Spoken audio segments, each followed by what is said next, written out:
1 কোটি মানুষের হাতে স্বাস্থ্য সাথীর কার্ড। 85 লক্ষেরও বেশি রোগী ইতিমধ্যেই চিকিৎসা পেয়েছেন বিনামূল্যে। সুস্থ জীবন পরিচালনায় মানুষের জীবনের মৌলিক চাহিদাগুলো।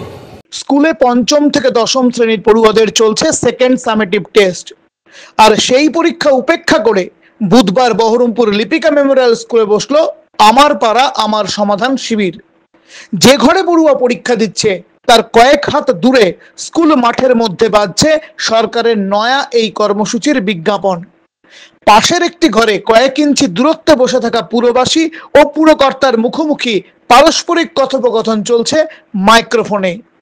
না, কারো মুখে এ নিয়ে কোনো টু শব্দ নেই। পরীক্ষার্থীর নজর একবার খাতায়, একবার জানলার বাইরে।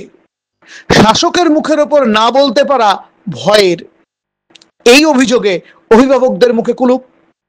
এই অবস্থায় শাসকের বার্তা পরীক্ষা চলছে, এটি কোথাও কি পরীক্ষার পরিপন্থী হয়ে যাচ্ছে নাকি? না, এখানে অ্যাকচুয়ালি এটা ক্লাসের পরীক্ষা, তো এটা ধরো মাধ্যমিক উচ্চ মাধ্যমিক স্তরে এই পরীক্ষাটা না, একটা ক্লাসের সেমিস্টার পরীক্ষা আছে। এবার ওরকম ধরনের পরীক্ষা হলে নিশ্চয়ই আমরা করতাম না। সেমিস্টার পরীক্ষা আছে, এই পরীক্ষাটা পড়েছে ঠিকই। আমরা পরবর্তীতে এগুলো ব্যাপারগুলো দেখবো যাতে কোনো সমস্যা না হয়। আমাদের মাননীয় পৌরপিতা নারায়ণ মুখার্জি মহাশয় তিনি সবসময় বলেছেন সর্বস্তরে মানুষের পাশে থাকার যে বদ্ধপরিকর, এদের কোনো মানুষের কোনো অসুবিধা নয়, ছাত্রছাত্রীদের কোনো অসুবিধা নেই, সেটা আমাদের পরবর্তী পরীক্ষা চলছে।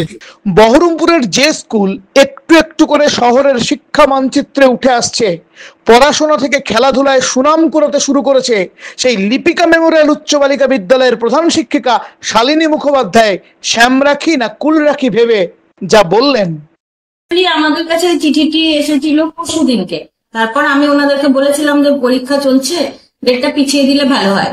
কিন্তু তারপর আমাকে যিনি স্থানীয় কাউন্সিলর জানালেন যে এটা প্রশাসনিক স্তর থেকে একবার যখন ডেট ফিক্স হয়ে গেছে আর সরানো যাবে, তবে তারা আমাদের সাথে সহযোগিতা করবেন। তখন আমার ছোট স্কুল, আমি সবকটা ক্লাসকে সরাতে পারিনি, যতদূর পেরেছি আমরা দোতলায় 3 তলায় ছাত্রীদের পরীক্ষার ব্যবস্থা করেছি। এবং যারা এখানে ক্যাম্প করতে এসছেন তারা যথেষ্ট সহযোগিতা করছেন। তারা মাইকের ভলিউম যথেষ্ট কম রেখেছেন এবং আমরা যা যা বলেছি পরীক্ষা চলছে, যাতায়াতের ব্যাপারগুলো নিয়ন্ত্রণ করা, যাতে বাচ্চাদের কোনো অসুবিধা না হয়, তারা যতটা পারছেন দেখছেন। হ্যাঁ, তবুও যদি অসুবিধার কথা বলতে হয়, সামান্য অসুবিধা তো হচ্ছে। মাঝে মাঝে মাইকে ওনারা ঘোষণা করছেন, আর বাইরে বহু লোক ঢুকছে। এবার বাচ্চাদের এটা একটা মানসিক ভাবে বাচ্চারা একটুখানি তো আমার মনে হচ্ছে ডিস্টার্ব ফিল করতেও পারে। কিন্তু আমাদের দিদিরা চেষ্টা করছেন যাতে বাচ্চারা নিজেদের স্কুল ভালোভাবে পরীক্ষা দেয়, অসুবিধা কিছু না।